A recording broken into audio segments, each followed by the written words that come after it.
Good morning.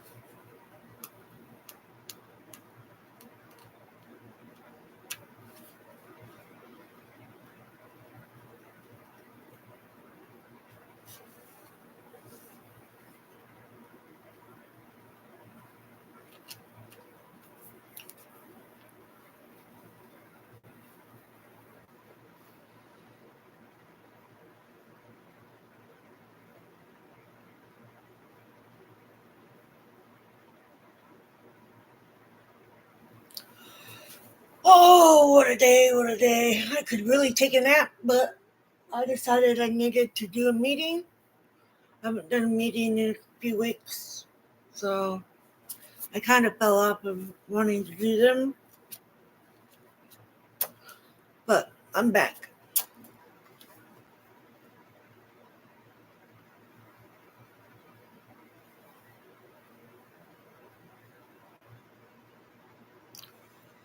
It's been a tough week for me. Um,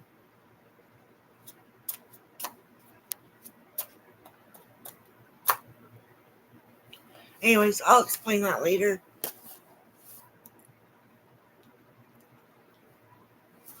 I'm Sandra, I'm an alcoholic. Please, if you're in the chat, don't be harassing each other. Be kind and know that just because they're here doesn't mean that they are the alcoholic. They could be, they could not be. They might be helping a friend or family member become sober or help them figure out ways that they could possibly help a family member to get the help they need to quit and all that stuff. So just be mindful and don't be judging each other in the chat. And let's get this thing started. My name's Sandra and I'm an alcoholic. God, grant me the serenity to accept the things I cannot change, the courage to change the things I can, and the wisdom to know the difference. If you're wondering where I'm reading from, I have the books, but there are apps. Daily Everything AA I have on my phone, and it has all the stuff there that you can use to read or listen to or whatever while you're not in a meeting. It's very helpful. And it has a tracker date for your sobriety. And I always like looking at that and seeing how long I have been sober. It reminds me to keep going and not give up and not give in. So, anyways, thank you, Willie, for letting me know you can hear me. Right now, you're the only one here, which is fine.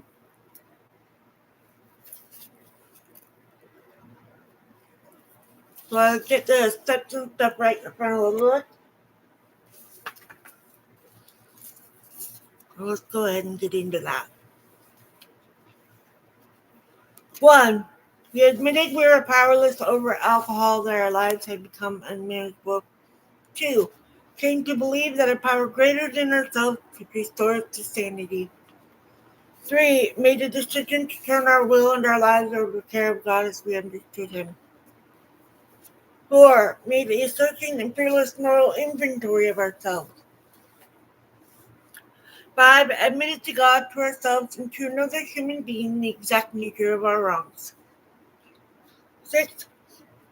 We're entirely ready to have God remove all the defective characters. 7. Humbly asked Him to remove our shortcomings.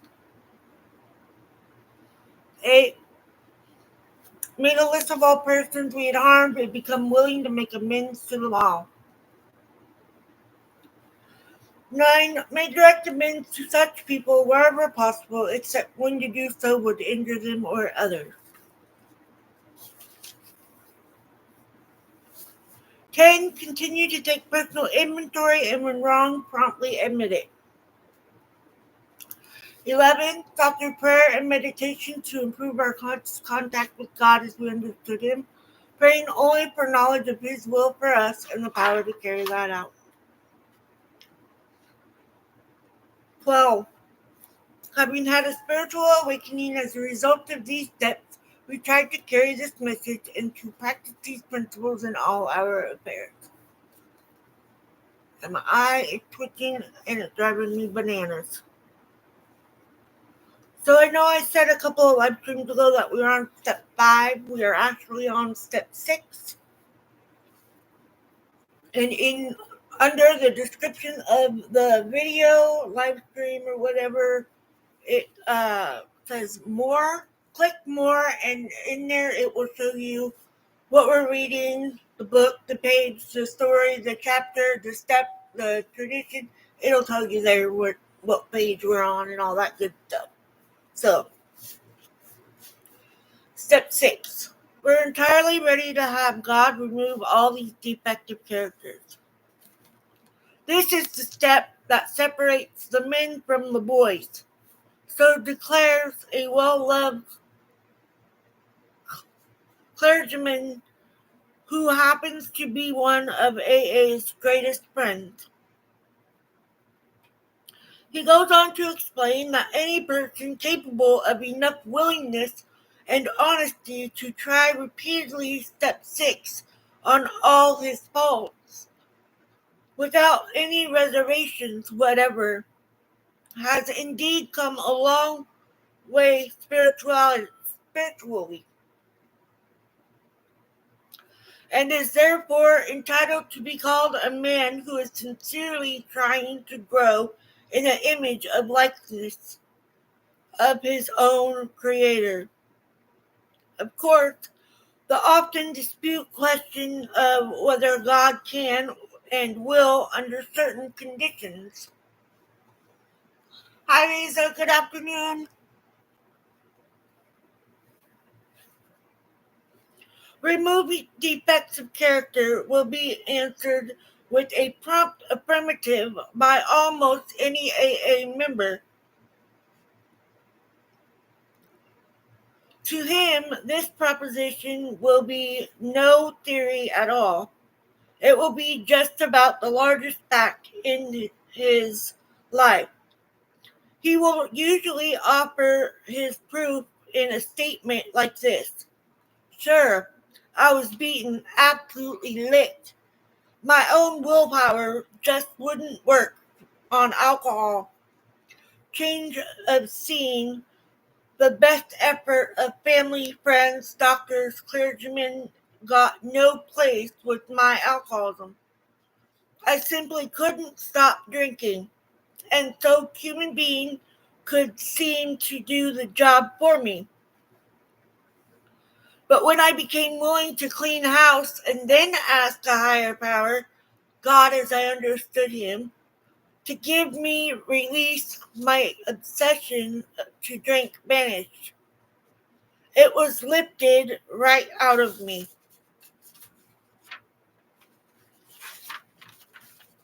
In AA meetings all over the world, statements just like this are heard daily.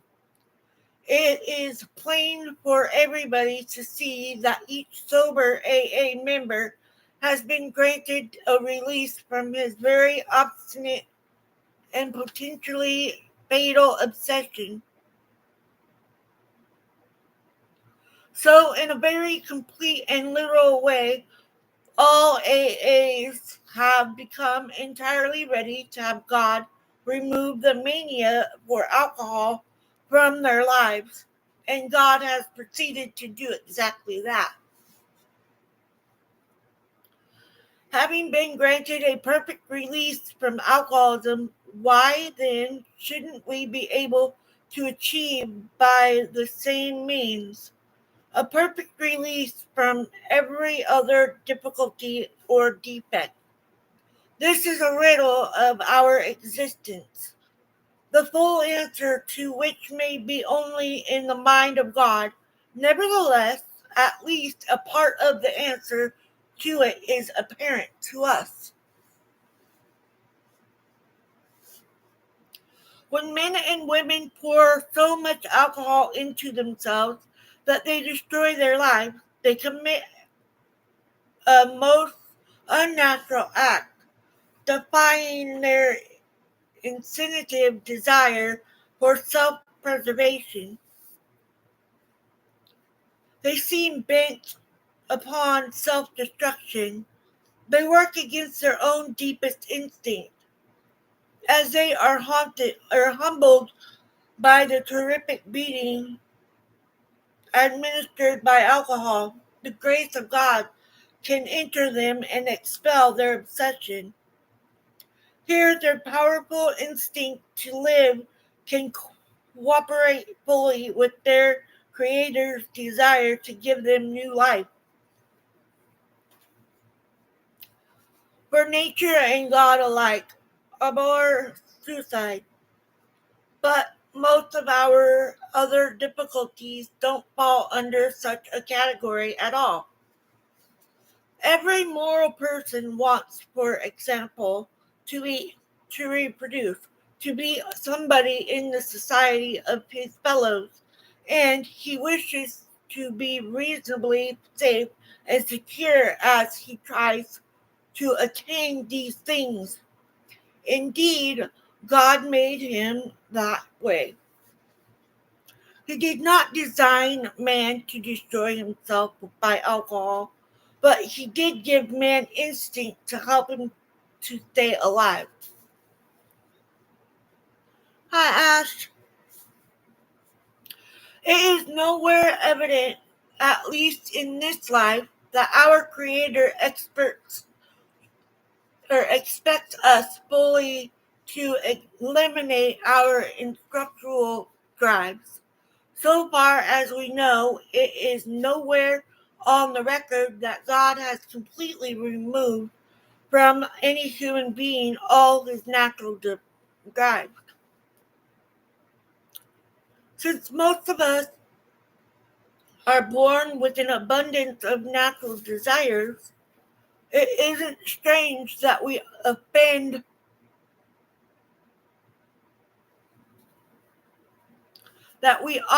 let these far exceed their intended purpose.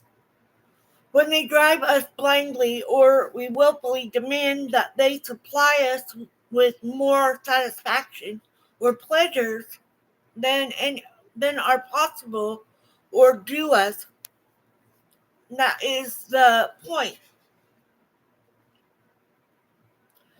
at which we depart from the degree of perfection that God wishes for us here on earth. That is the measure of our character defects, or if you wish, of our sins.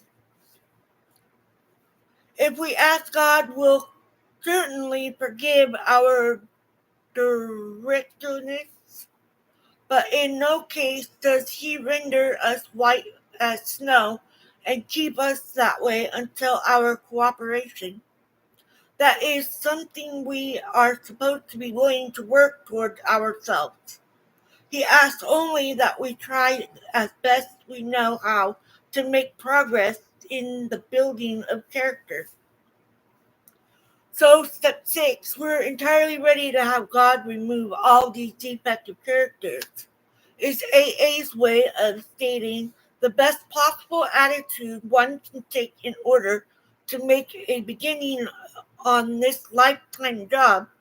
This does not mean that we expect all our character defects to be lifted out of us as the drive to drink was. A few of them may be, but with most of them we shall have to be content with patient improvement. The key word, entirely ready, underline the fact that we want to aim at the very best we know or can learn. How many of us have this degree of readiness? In an absolute sense, practically nobody has it. The best we can do, with all the honesty that we can summon, is to try to have it. Even then, the best of us will discover to our dismay that there is always a sticking point, a point at which we say, "No, I can't give this up yet," and we shall often tread on even more dangerous ground when we cry, "This I will never give up." Such is the power of our instinct to overreach themselves. No matter how far we have progressed, desires will always be found which oppose the grace of God. Some who feel they have done well may dispute this, so let's try to think it through a little further. Practically everybody wishes to be rid of most of his most glaring and destructive handicaps. No one wants to be so proud that he is scorned as a braggart, nor so greedy that he is labeled a thief. No one wants to be angry enough to murder off someone, lustful enough to take advantage, gluttonous enough to ruin his health. No one wants to be agonized by the chronic pain of envy or to be paralyzed by sloth. Of course, most human beings don't suffer these defects at these rock bottom levels. We who have escaped these extremes are apt to congratulate ourselves. Yet, can we, after all, hasn't it been self interest, pure and simple, that has enabled most of us to escape? Not much spiritual effort is involved in avoiding excesses, which will bring us punishment anyway. But when we face up to the less violent aspect of these very same defects, then where do we stand? What we must recognize now is that we exult in some of our defects. We really love them. Who, for example, doesn't like to feel just a little superior to the next fellow, or even quite a lot superior? Is masquerade as ambition? To think of liking lust seems impossible. But how many men and women speak love with their lips and believe what they say, so that they can hide lust in a dark corner of their minds?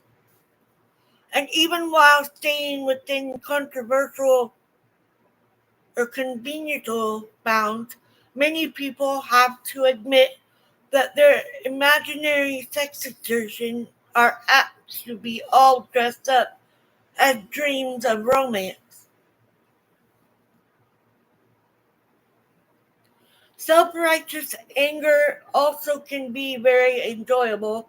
In a perverse way, we can actually take satisfaction from the fact that many people annoy us, for it brings a comfortable feeling of superiority. Gossip barbed with our anger, a polite form of offing someone by character assassination, has its satisfactions for us too. Here we are not trying to help those we criticize. We are trying to proclaim our own high righteousness. When gluttony is less than ruinous, we have a middler word for that too. We call it taking our comfort. We live in a world riddled with envy. To a greater or lesser degree, everybody is infected with it. For this defect, we must surely get a warped yet the definite satisfaction. Else why would we consume such great amount of time wishing for what we have not, rather than working for it, or angrily looking for attributes we shall never have, instead of adjusting to the fact and accepting it? And how often we work hard with no better motive than to be secure and slothful later on. Only we call that retiring. Consider too our talents for procrastination, which is really sloth in 5 syllables. Nearly anyone could submit a good list of such defects as these, and few of us would seriously think of giving them up, at least until they cause us excessive misery. Some people, of course, may conclude that they are indeed ready to have all such defects taken from them. But even these people, if they construct a list of still milder defects, will be obliged to admit that they prefer to hang on to some of them. Therefore, it seems plain that few of us can quickly or easily become ready to aim at spiritual and moral perfection.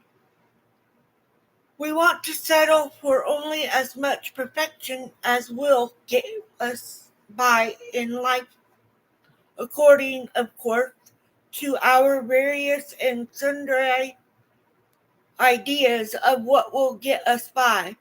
So the difference between the boys and the men is the difference between striving for self-determined objective or for the perfect objective which is of God.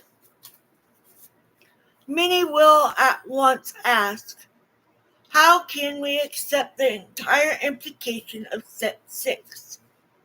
Why, that is perfection. This sounds like a hard question, but practically speaking, it isn't. Only step 1, where we made the 100% admission we were powerless over alcohol, can be practiced with absolute perfection. The remaining 11 steps state perfect ideals. They are goals towards which we look, and the measuring stick by which we estimate our progress. Seen in this light, step 6 is still difficult, but not at all impossible.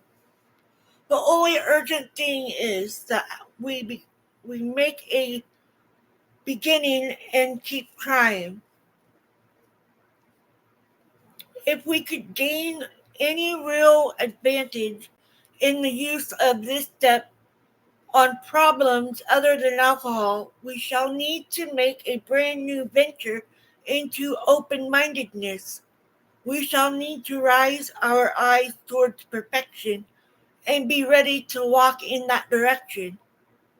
It will seldom matter how haltingly we walk.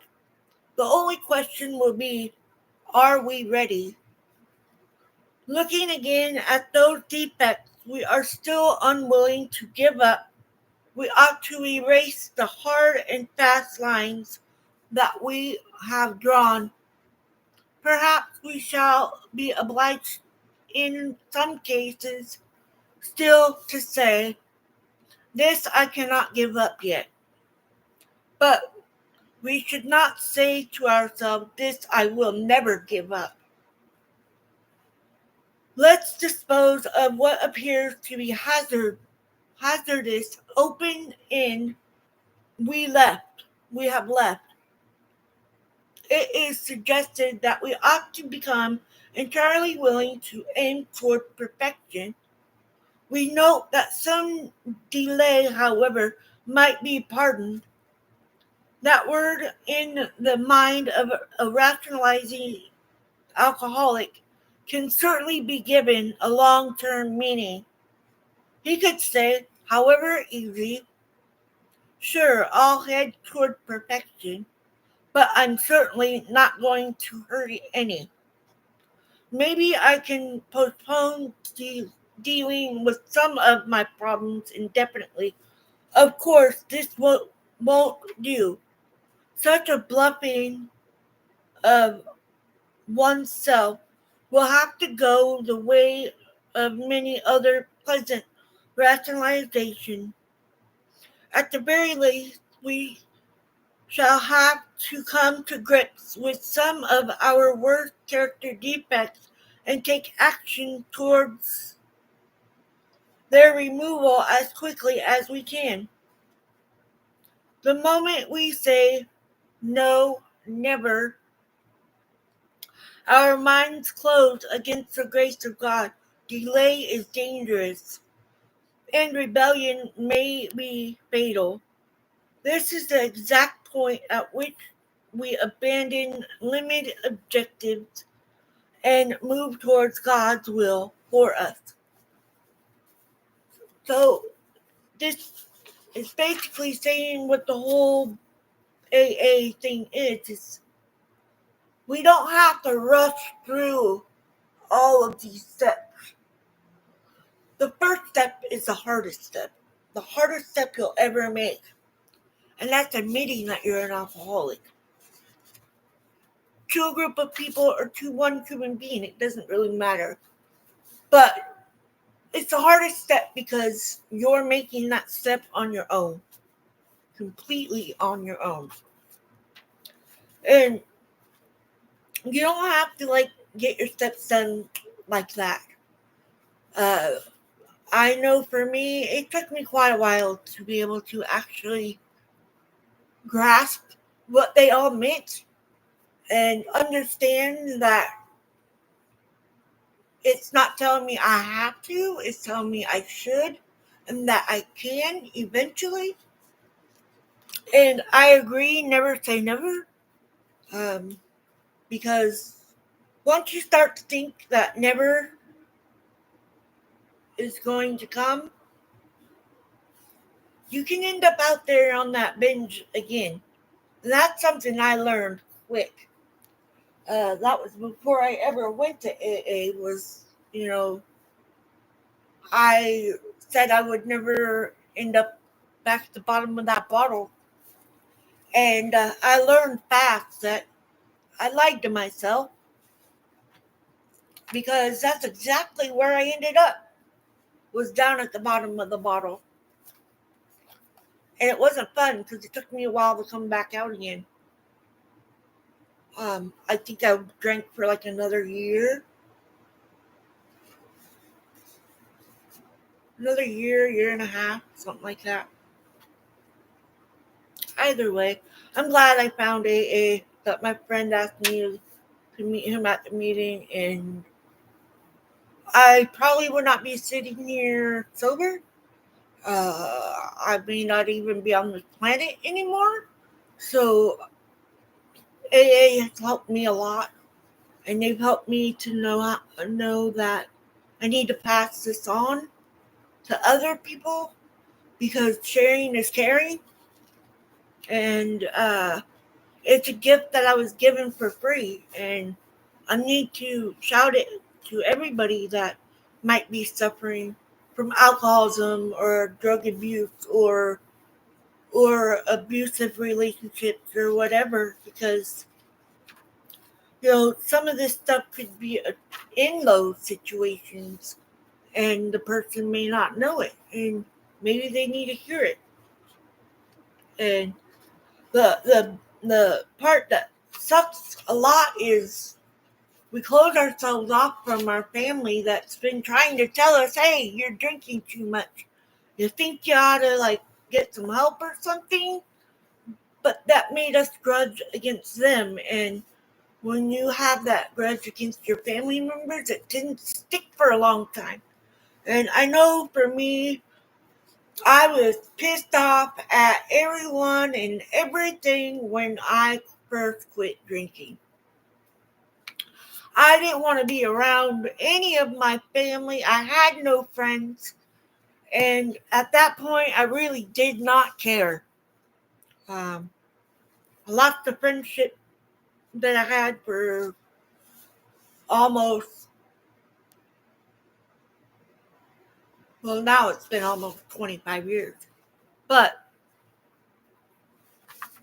that's hard. But, I learned that if I had started my sobriety journey a long time ago, it would have been better. But starting it when I did also is a great gift. I've been sober for 10 and a half years, and I swear without AA, I wouldn't be sitting here doing these meetings, sharing my story, uh, shouting from the rooftops. I'm a recovering alcoholic because, I'm not proud to be an alcoholic, but I'm proud that I'm recovering because I am no longer drinking. And the the step by itself is we're entirely ready to have God remove all these defective characters. When you first go to AA, you don't think you have any of those. For me, when I first did step 6, I do step 6 done daily.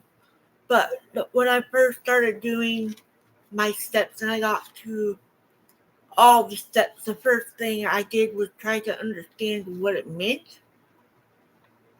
It took a while for me to get it, and have it stick.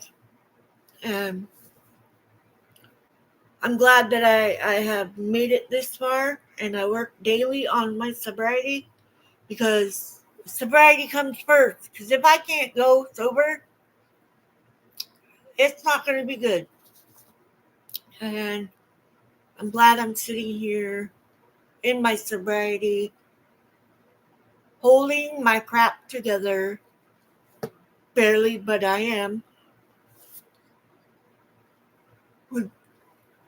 Two, almost 3 years ago, we put one of my dogs down.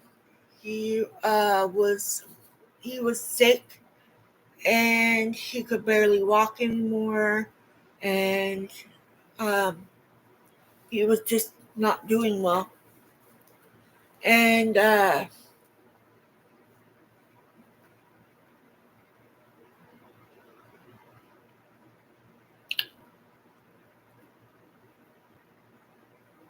week ago today, y'all have seen my copper dog.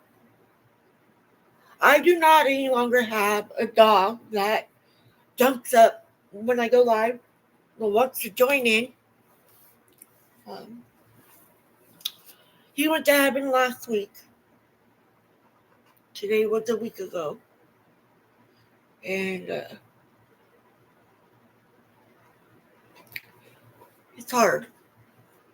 But I'm surviving it sober and no panic attack. Thank God. The last time, oh man, I went into a major panic attack. I don't even remember anything of that weekend. So, but I still haven't gotten rid of his dog bed yet. Um,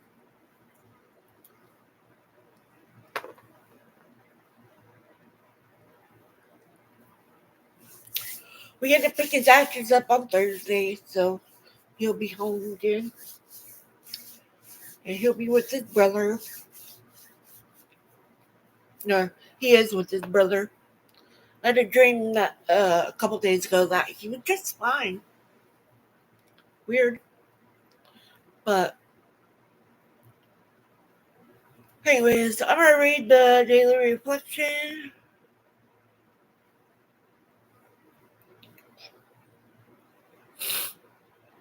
June 17th. Yesterday was my Papa's birthday. Happy heavenly birthday yesterday, Papa. Deep down within us, we found the great reality deep down within us. In the last analyst's analysis, it is only there that he may be found.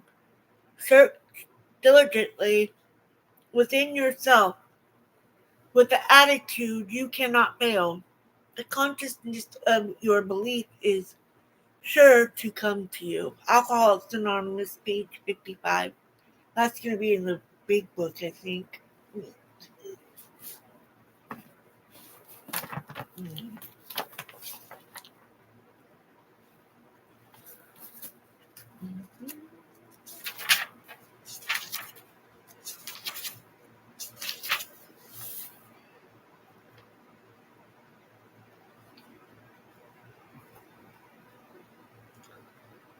Could be in here somewhere.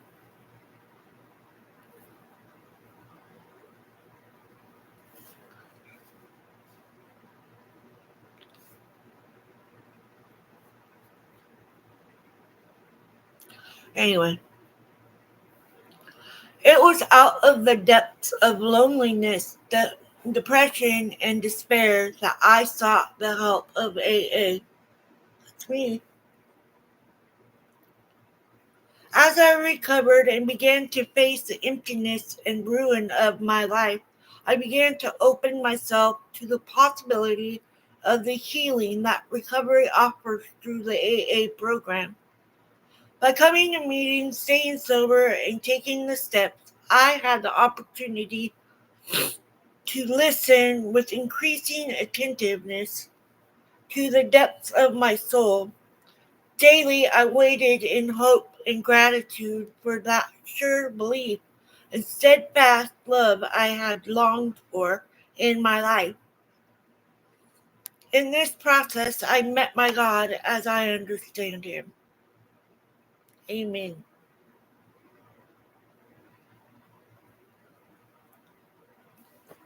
So, anyways, I hope you guys are having a wonderful day.